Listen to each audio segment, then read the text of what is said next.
Pour quelle raison avorter? La plus communément avancée est que l'enfant, n'étant pas désiré, ne sera pas aimé et sera donc malheureux. Et pour éviter à l'enfant d'être malheureux, on préfère donc le tuer. Mais qui peut choisir, à la place de quelqu'un d'autre, d'être heureux ou malheureux? Cela n'appartient qu'à chacun d'entre nous. Il y a des enfants qui naissent dans le 16e arrondissement de Paris et qui ont tout ce que humainement on peut désirer. Santé, amour, fortune, relations, et qui se suicident. Et il y a des enfants qui passent toute leur journée à gratter sur les montagnes d'ordures de Calcutta afin de trouver quelque chose à manger et qui ont des sourires comme des soleils. Le bonheur, c'est une question de liberté éminemment personnelle. D'autres, pour avorter, craignent ou savent que l'enfant est handicapé. Mais faut-il tuer tous les handicapés? Il peut arriver à chacun d'entre nous d'avoir un accident et de perdre un bras. Faudra-t-il nous tuer parce que nous serons handicapés? Je connais Jérôme qui est né sans cuisse, un cul-de-jatte. Il marche sur ses mains ou avec un appareillage ou sur un petit chariot roulant. Eh bien, Jérôme s'est marié. Il est père de famille de plusieurs enfants, 3 enfants. Ses parents, à sa naissance, l'ont abandonné. Mes amis l'ont accueilli comme leur propre fils. Et aujourd'hui, lui-même est heureux de vivre. Combien comme Jérôme, qui n'auront pas eu cette chance parce qu'ils étaient handicapés. D'autres disent que l'enfant appartient à sa mère, qu'il est une partie du corps de la mère. Eh bien, la science montre que cela est faux, car les 46 chromosomes du petit fœtus ou de l'embryon sont ceux qui viennent du père et de la mère dans une combinaison unique et personnelle. Et le rhésus sanguin, comme les tissus de l'enfant, sont différents de ceux de la mère. Mais il est clair qu'avec un patrimoine génétique, un rhésus des tissus différents, on ne peut pas dire que l'enfant est une partie du corps de la mère.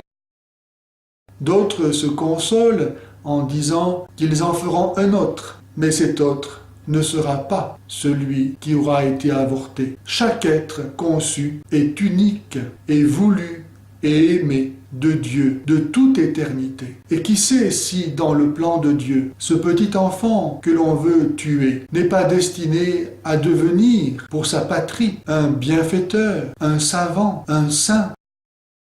Si la femme est libre de son corps, l'enfant a le droit de vivre. Et la liberté de la mère ne peut pas aller contre ce droit de l'enfant. Car le droit de vivre est au fondement de tous les droits, puisque sans la vie, il n'y a rien de possible, et donc pas même d'autres droits. La liberté est le pouvoir non pas de faire tout ce que l'on veut, mais de choisir le bien. Et qui, plus qu'un petit enfant, innocent et fragile, a besoin que l'on choisisse le bien pour lui, a besoin de l'amour de sa mère, car seul l'amour permet de choisir le bien. Mais les femmes sont-elles vraiment libres lorsque tant de pression s'exerce sur elles pour qu'elles avortent, et en premier lieu de la part du père de cet enfant qui les menace de les abandonner, de la part de la société qui est organisée pour que l'avortement soit toujours proposé comme la solution à tous les problèmes de grossesse?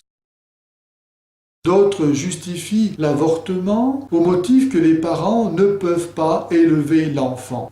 Mais combien de couples stériles ou de familles généreuses sont tout disposés, tout heureux d'accueillir en leur foyer un enfant pour l'élever. Aussi, plutôt que de le tuer, vaut-il mieux lui donner cette chance et de vivre et de connaître de tels gens désireux de l'aimer.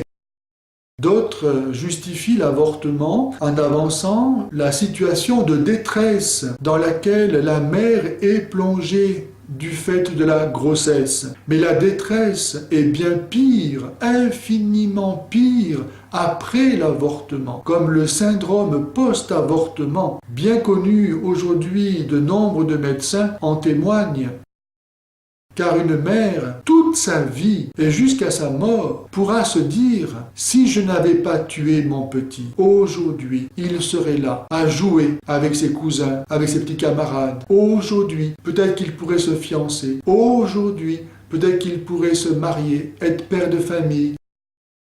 Et à cause de moi, à cause de mon manque de confiance, d'amour, il ne peut pas connaître tout cela. Un acte irréparable a été commis, qui est la source d'une si profonde détresse morale, spirituelle, que seul le pardon de Dieu peut guérir dans la confession. D'autres justifient l'avortement au motif que la loi civile le permet. Mais la loi civile n'est malheureusement pas toujours l'expression de la vérité et du bien de l'homme, qu'elle a pourtant la mission, le devoir de défendre et de promouvoir. Ainsi, par exemple, sous le Troisième Reich, il était parfaitement légal d'assassiner les Juifs ou d'autres personnes. Était-ce moral pour autant? Ce qui est légal n'est pas synonyme de ce qui est moral. Savez-vous ce que l'on fait du petit enfant qui est avorté? Soit il est mis dans une poubelle et passé au four crématoire, ou bien il va servir pour des produits de cosmétiques pour la beauté de ces messieurs-dames, soit il va servir d'expérimentation, étant artificiellement maintenu en vie et souffrir toutes sortes d'abominations. Le plus grand destructeur de la paix aujourd'hui dans la société et dans le monde, disait Mère Teresa, prix Nobel de la paix, et l'avortement. Et en effet, si une mère peut tuer son petit enfant, qu'est-ce qui peut nous empêcher de nous entretuer les uns les autres, au motif que les uns sont handicapés, les autres non désirés, etc., etc.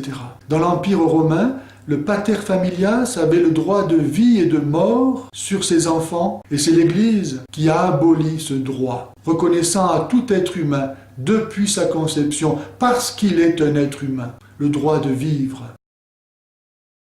La solution, c'est toujours un plus grand amour. C'est de savoir aimer comme le Christ nous a aimés. Et c'est là la condition du bonheur pour soi et pour tous.